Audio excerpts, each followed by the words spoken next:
Almighty, please protect us. Cette pandémie qui n'arrête pas de nous ravager comme des cliquets. Prenons nos mesures afin de le stopper.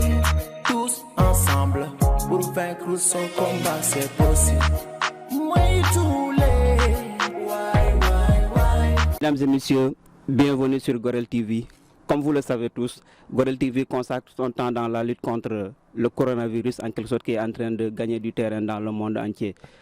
Aujourd'hui, nous avons comme invité M. Mbeng, professeur d'histoire géo au lycée Serif Samsedine Aïdara de Vélingara. M. Mbeng, bonsoir. Bonsoir, M. Baldé. Merci d'avoir accepté notre invitation.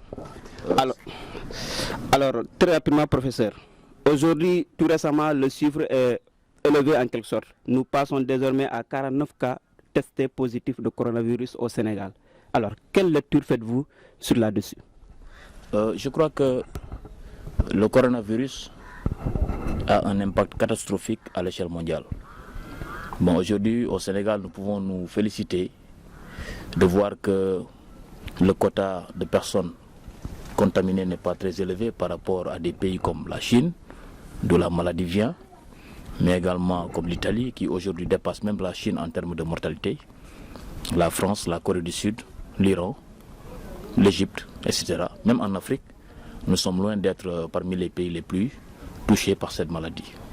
Je crois que nous avons de quoi nous en féliciter. Mais quand même, il ne faut pas qu'on dorme sous nos lauriers dans la mesure où il faudrait beaucoup plus créer les conditions de prévention afin d'éviter une contamination gravissime. Alors, monsieur le professeur, nous avons tous vu le président de la République, Macky Sall, a pris des mesures draconiennes face à cette épidémie, désormais appelée pandémie en quelque sorte. Et il a pris 5 mesures. Alors, la mesure qui nous concerne, c'est la fermeture des écoles et des universités au Sénégal. Alors, monsieur le professeur, quelle est votre analyse là-dessus en quelque sorte, en tant que professeur qui donne des cours aux élèves? Oui, la fermeture des écoles, je crois que elle n'est pas gratuite, elle vient à son heure dans la mesure où tout le monde sait que les établissements publics comme privés, les écoles, universités et autres, de la maternelle à l'université, sont des lieux de convergence. Et dans ces lieux-là, convergent que fermer les écoles, c'est normal parce que la propagation au sein des enfants devient de plus en plus rapide par rapport à la propagation dans le milieu adulte.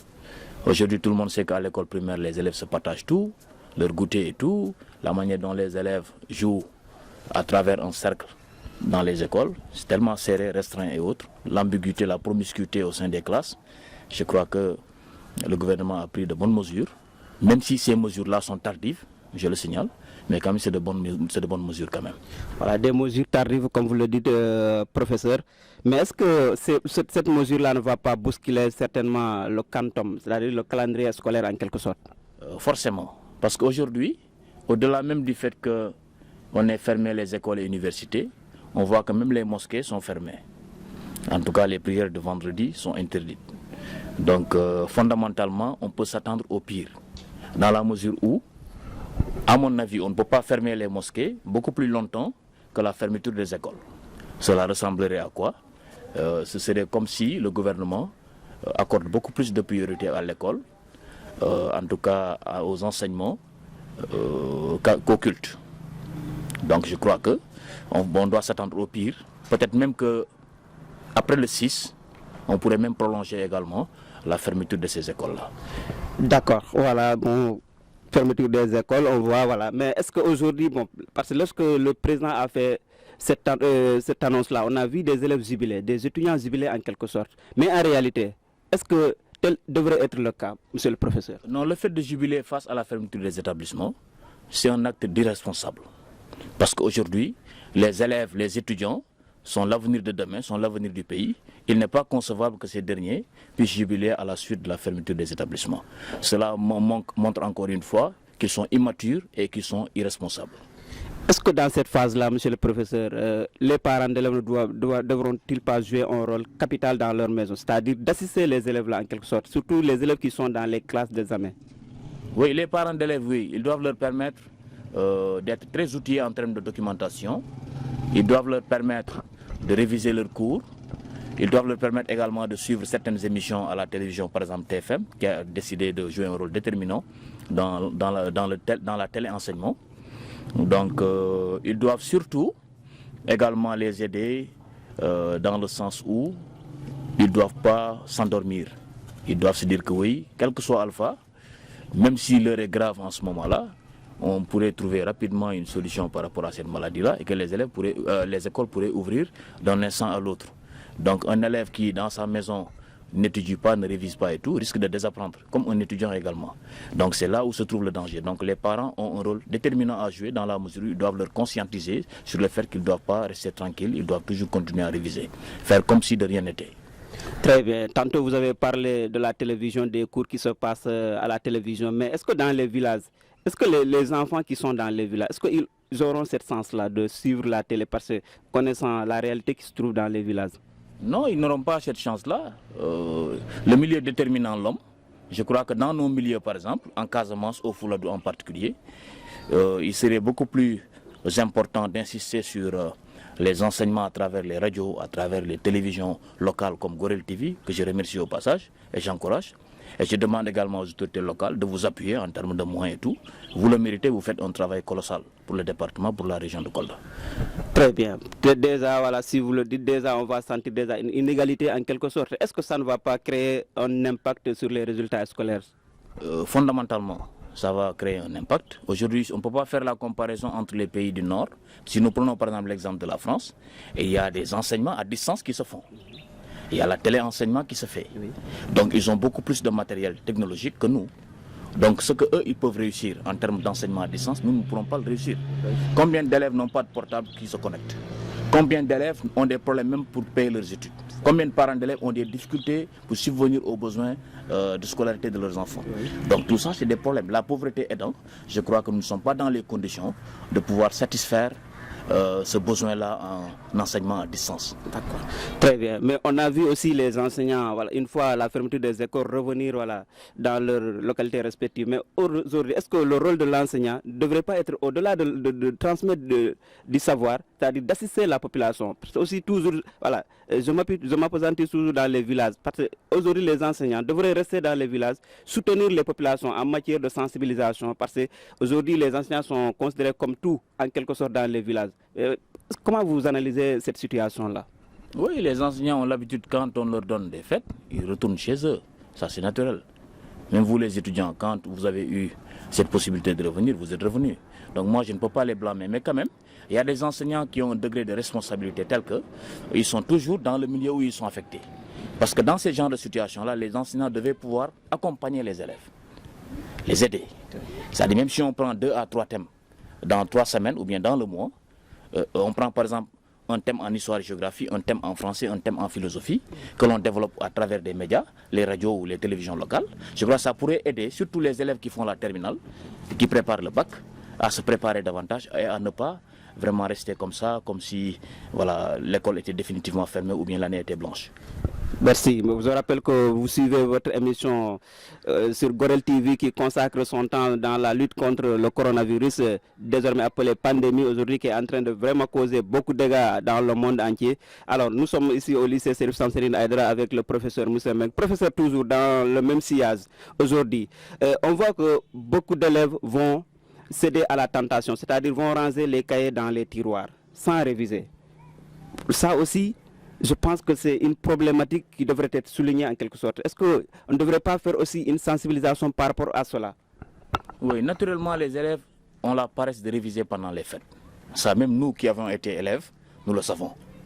Tu veux réviser parfois, mais psychologiquement, tu n'es pas prêt à le faire. Je ne sais pas quel est le virus qui te pique de sorte que tu es tellement paresseux que tu ne sens même pas la nécessité de réviser. Ça, c'est un problème. Donc moi, je crois que, vu l'urgence, je prie Dieu pour que cette pandémie-là trouve une solution rapidement, pour que les élèves puissent avoir également l'énergie de pouvoir retourner vers leur cahier. Parce qu'il est très difficile pendant les périodes de vacances de voir des élèves prendre leur cahier et réviser. Ça c'est très clair. Mais il faudrait que ces élèves-là se fassent violence. Surtout ceux qui font l'examen, soit c'est l'entrée en 6e, soit c'est le BFM ou le bac, ou même des examens universitaires. Je crois qu'il faudrait qu'ils se fassent violence, pour que pendant ces moments-là, ils puissent vraiment reprendre leur cahier, aller vers les professeurs. Parce qu'il est interdit de faire des rassemblements, d'accord, mais il n'est pas interdit pour un élève d'aller voir un professeur pour qu'il lui explique un exercice, ou bien pour qu'il lui explique un thème. Je crois que là aussi, les élèves devraient pouvoir s'y engager fortement. Parce que aussi, je ne peux pas aimer l'élève mieux que lui-même qui doit préparer son examen. Certainement. Voilà, au-delà de la responsabilité des enseignants aussi, on a des étudiants aujourd'hui. Dans chaque village, il y a des étudiants, je dirais. Il y a un étudiant, je dirais. Est-ce que aussi ces étudiants-là ne devraient pas aussi prendre des initiatives, c'est-à-dire d'assister leurs frères et sœurs dans les maisons en quelque sorte, même si c'est à 5, rassembler les candidats, surtout les classes préparatoires, les classes d'examen en quelque sorte, je veux par là dire CM2, 3e ou terminale en quelque sorte. Est-ce que aussi l'étudiant n'a pas ce rôle-là en quelque sorte dans son milieu? Oui, normalement, chaque fête, chaque période de fête, vous venez. Pendant les Noël, pendant les Pâques et tout, pendant les grandes vacances, vous venez. Mais vous, on ne vous voit intervenir dans ce sens-là que pendant les grandes vacances. Pourquoi? Il faudrait le faire pendant les fêtes de Noël. Il faudrait le faire pendant les fêtes de Pâques. Pour aider vos jeunes frères, vos jeunes sœurs. Et l'histoire retiendra qu'à un moment tel, difficile et tout, vous avez pu intervenir dans le sens d'aider ces derniers-là ou ces dernières à plus s'impliquer dans le cadre des études. C'est ça votre rôle, vous les étudiants. Vous devez être au premier chef, en première ligne pour le développement, surtout dans le domaine de l'enseignement et tout. Parce que vous êtes à la porte de l'université et tout, vous êtes proche de l'emploi, mais ces derniers-là ne sont pas proches comme vous l'êtes. Donc vous devez pouvoir les accompagner tout le temps. À chaque fois que vous avez le temps, vous devez le faire sur le terrain. Vous devez être beaucoup plus des hommes de terrain que des hommes théoriques. Très bien. Et tout un peu, quelle est la responsabilité des autorités dans tout cela, des autorités locales en quelque sorte par rapport à la lutte contre cette pandémie, voilà, le coronavirus en quelque sorte, parce que c'est de cela qu'il s'agit. Oui, les autorités locales sont en train ont pris les mesures idoines. Je crois qu'ils ne font qu'exécuter. Étendus, étalés dans le temps, etc., qui ont beaucoup duré, de sorte que le bac a été effectué le 2 septembre 1997. C'est des cas qui sont là. Donc on peut repousser l'année scolaire, mais pour nous, les populations du Sud, nous serons victimes de l'hivernage, qui risque de constituer un grand blocage. Un grand blocage parce que il y a des moments où s'il pleut intensément, tu ne peux pas sortir, quelle que soit ta volonté de sortir. Bon, il y a dans beaucoup de classes, il y a des zingues. Vous savez, avec la pluie et tout, quand tu fais cours, il y a des zincs et tout, le bruit de la pluie, tu ne peux pas faire cours, les élèves ne vont pas entendre. Donc techniquement, il n'y a pas les conditions qui seront réunies pour des cours à dérouler pendant l'hivernage. Donc ça aussi, c'est des conséquences que nous risquons de subir. Quelles sont les solutions, à peu près les solutions en quelque sorte par rapport à cela? Parce que voilà, il faudra en trouver des solutions pour sauver peut-être l'école sénégalaise en quelque sorte, surtout le Fouladou. Oui, ça dit que si le corona continue jusqu'à la fin de l'année, en fin juin par exemple, jusqu'au moment où on doit faire le bac, on sera obligé de repousser les cours peut-être en fin septembre, pendant qu'il n'y aura pas d'hivernage. Et là, le problème fondamental c'est quoi? Ça va affecter l'année scolaire prochaine. Comme ça a affecté l'année académique au niveau des universités. Parce que vous savez que maintenant au niveau des universités, vous ne faites pas des cours normalement, c'est-à-dire que vous ne démarrez pas forcément en octobre pour terminer en fin juillet. Parfois, il y a des étudiants qui démarrent en décembre, qui pour terminer au mois de septembre, etc. Chacun a son rythme, quoi, à sa programmation. Donc cela est dû aux grèves des années passées qui ont impacté sur même le calendrier scolaire. Ok, très bien, professeur. Alors, passons à autre chose. Alors, on a vu, le président de la République a donné des mesures. Alors, certaines mesures aujourd'hui causent une polémique au Sénégal. Alors, c'est-à-dire la fermeture des mosquées, la fermeture des marchés, en quelque sorte, à certaines heures, tout cela. Quelles sont les conséquences économiques sur la fermeture des marchés? Alors, sur le plan de la fermeture des mosquées, en quelque sorte, déjà on voit que dans certains endroits, on ne respecte pas la consigne qui a été donnée par le chef de l'État.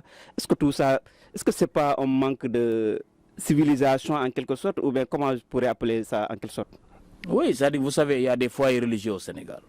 Il y a des foyers religieux au Sénégal. Je crois que l'État est de connivence avec ces foyers religieux-là. Je peux citer Touba, Tuaon, Medina Gounass, Ndiassane, Yoff, etc. Donc c'est des foyers respectés par les chefs d'État qui ont eu à passer au Sénégal, de Senghor à maintenant, à M. le Président Macky Sall. Mais quand même, dans ces cas de figure-là, il ne doit pas y avoir d'exception. Il ne doit pas y avoir d'exception à la règle, même s'il est vrai que le Khalife général des Mourides avait donné 200 millions de francs CFA en guise de soutien et a demandé à l'État de prendre ses responsabilités.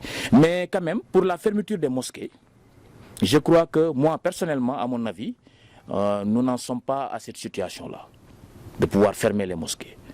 En quoi faisant? Bon, les mosquées sont des lieux de rencontre, d'accord.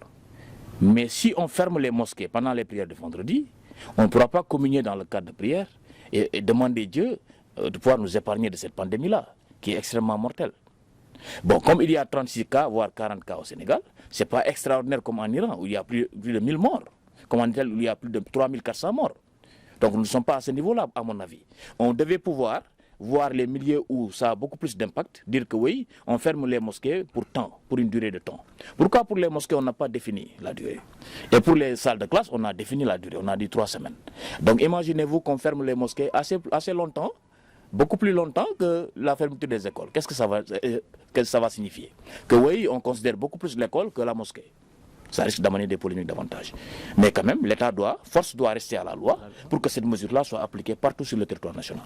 Mais professeur, ce ne sont pas seulement les mosquées qui ont été fermées, on a vu aussi les églises, voilà, les lieux de culte, les lieux de rassemblement en quelque sorte. Je pense qu'aujourd'hui, pour vraiment limiter la propagation du virus, on devrait vraiment se soumettre, c'est-à-dire se plier aux règles dictées par l'autorité étatique en quelque sorte. Oui, mais comment fermer des mosquées et laisser les bars?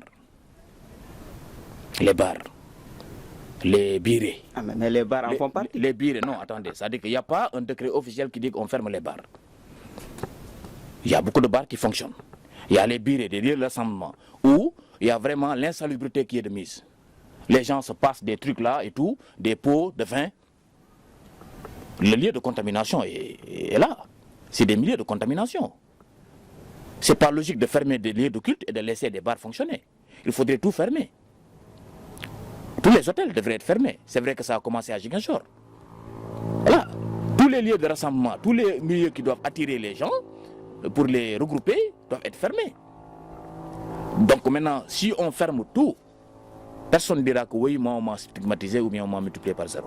Je crois que la mesure ne doit pas avoir d'exception. Voilà.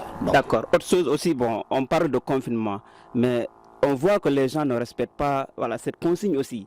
On a dit les gens de rester chez eux en quelque sorte pour limiter la propagation du virus. Mais on voit les gens sortir partout. Mais est-ce que ça aussi, il n'y a pas un manque de rigueur en quelque sorte par rapport à la loi, par rapport au décret en quelque sorte? Est-ce qu'on ne devrait pas être beaucoup plus rigoureux en quelque sorte?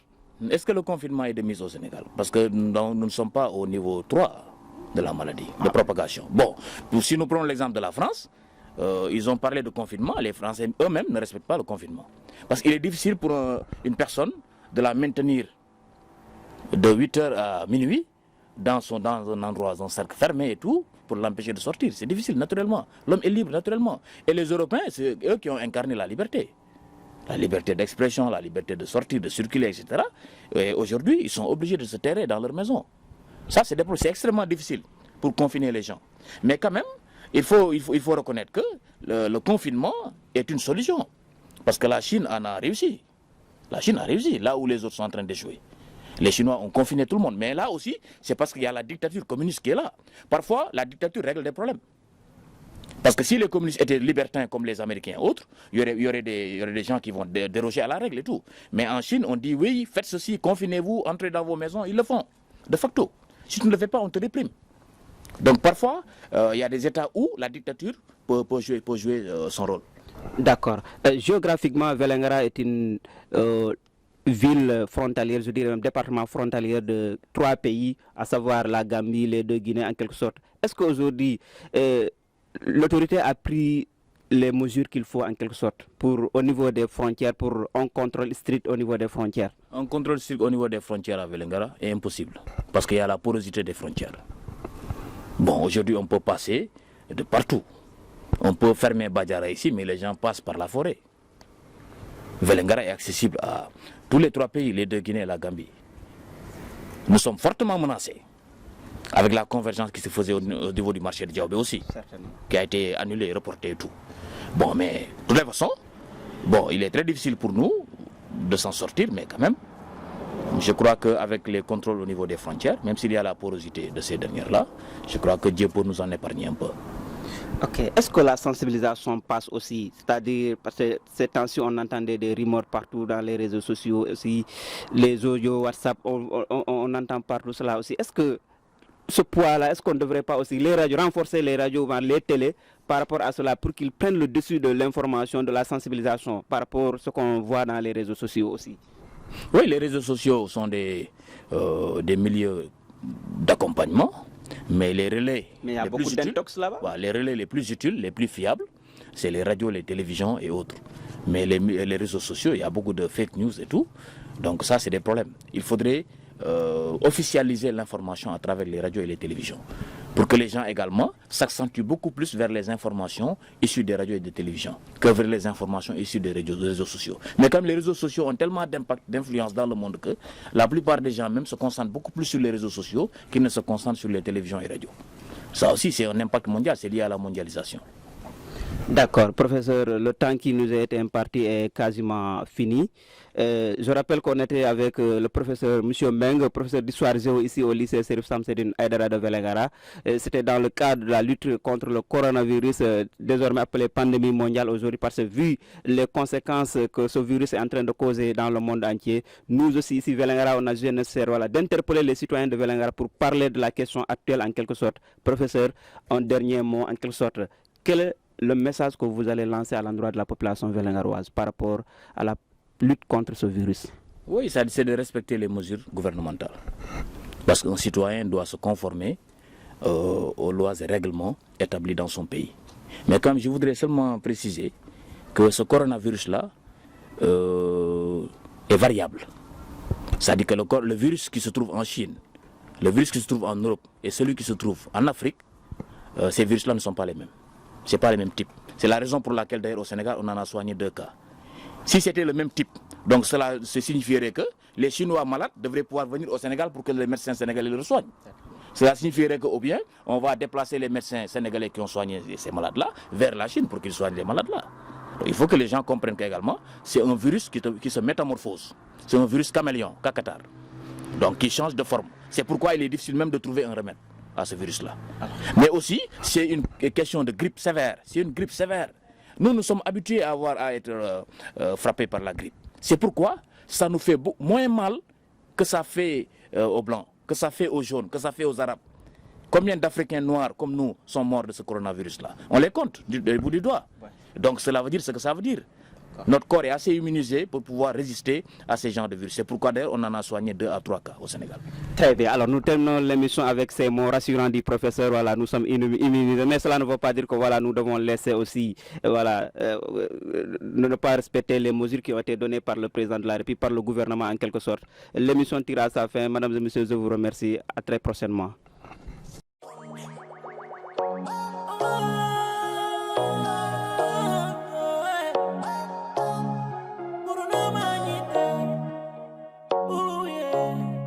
Zero corona, stop corona. The music. My people are crying. My people are dying. Try to do our best to break this bad disease before it propagates all around the world. Oh Jah, the Almighty, please protect us. Cette pandémie qui n'arrête pas de nous ravager comme des cliquets. Prenons nos mesures afin de le stopper. Tous ensemble pour vaincre son combat, c'est possible.